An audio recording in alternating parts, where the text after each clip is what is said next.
Bonjour tout le monde, bienvenue dans mon podcast Le village de la parentalité.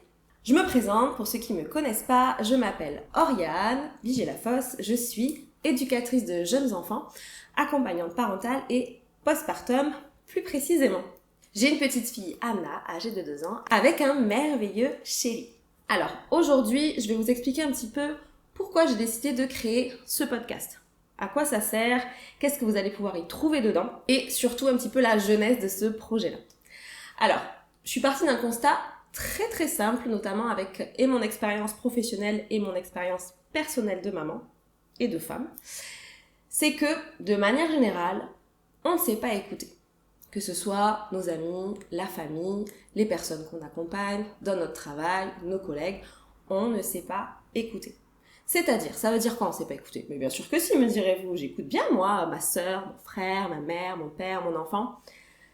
Mais si vous regardez un petit peu plus, on a tendance à couper les conversations, à répondre à la personne « Oh tiens, ça me fait penser à ça, moi aussi j'ai vécu la même chose, etc. etc. » Je suis sûre que ça vous arrive très très fréquemment. Et quand on est la personne qui se fait couper, on a tendance dans sa petite tête à se dire « Ah, je suis frustrée, elle m'a coupé dans mon idée » ou « Il m'a coupé dans mon idée, j'avais tellement d'autres choses à dire. » Et puis là, de suite, j'avais pas envie d'entendre son avis, j'avais juste envie de parler. J'avais juste envie d'être écoutée. Et ça m'est très souvent aussi arrivé avec des professionnels qui gravitent notamment autour de la santé, mais aussi de l'accompagnement de la personne, où souvent, je me suis retrouvée à être coupée dans ce que j'essayais de dire. Du coup, derrière, ça énerve, on n'a plus envie d'échanger et ça coupe le lien. Donc je me suis dit, c'est intéressant, un podcast. Parce que quand on parle, quand on est interviewé à un podcast, les personnes qui nous écoutent, même si ça leur fait écho dans leur vie, elles ne peuvent pas nous couper. On peut aller jusqu'au bout de nos idées. Et c'est une des premières choses que je souhaite avec ce podcast, c'est que justement les personnes que je vais interviewer, je souhaite à tout prix éviter de les couper. J'aimerais qu'elles puissent aller au bout de leur sujet, au bout de leurs idées, pour ensuite derrière leur poser d'autres questions, mais qu'elles puissent aller jusqu'au bout, même si elles doivent parler pendant un quart d'heure toutes seules sans que je ne dise quoi que ce soit. Voilà déjà la première chose. Ensuite, j'ai fait aussi le constat qu'il manquait beaucoup de liens entre les parents, de l'entraide, des échanges, de l'écoute, etc., etc., et du lien entre les parents, les futurs parents, et les professionnels qui gravitent autour de la parentalité. Alors bien sûr, on va facilement connaître les métiers, on va dire, de base de la parentalité, avec pédiatre, sage-femme, kiné, ostéo, etc.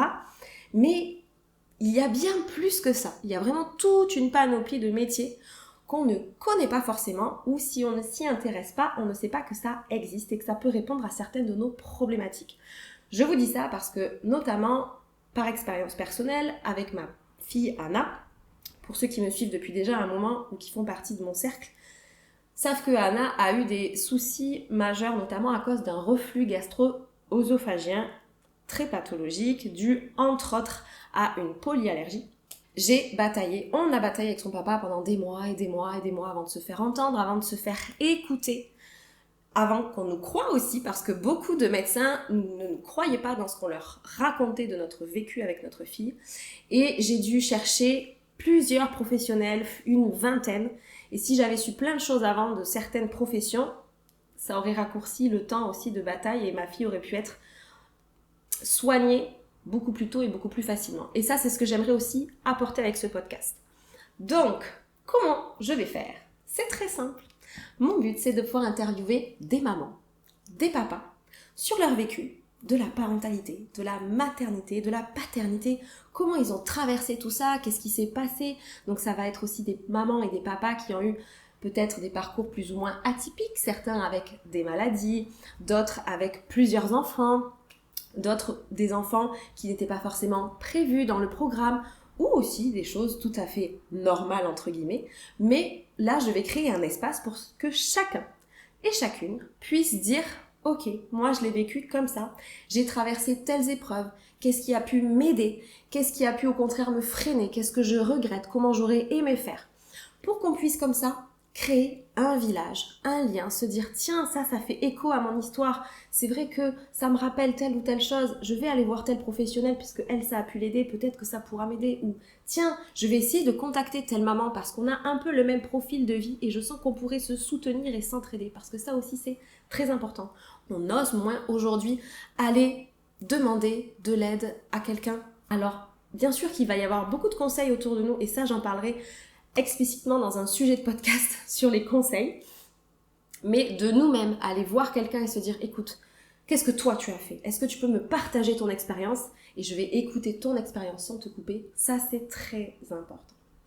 Donc voilà pour cette interrogation que je vais faire, ces interviews que je vais faire. Donc d'ailleurs, n'hésitez pas si vous avez envie de partager votre parentalité, n'hésitez pas à m'écrire sur Instagram ebam.accompagnement ou par email ebam.accompagnement@gmail.com et je serai ravie d'échanger avec vous.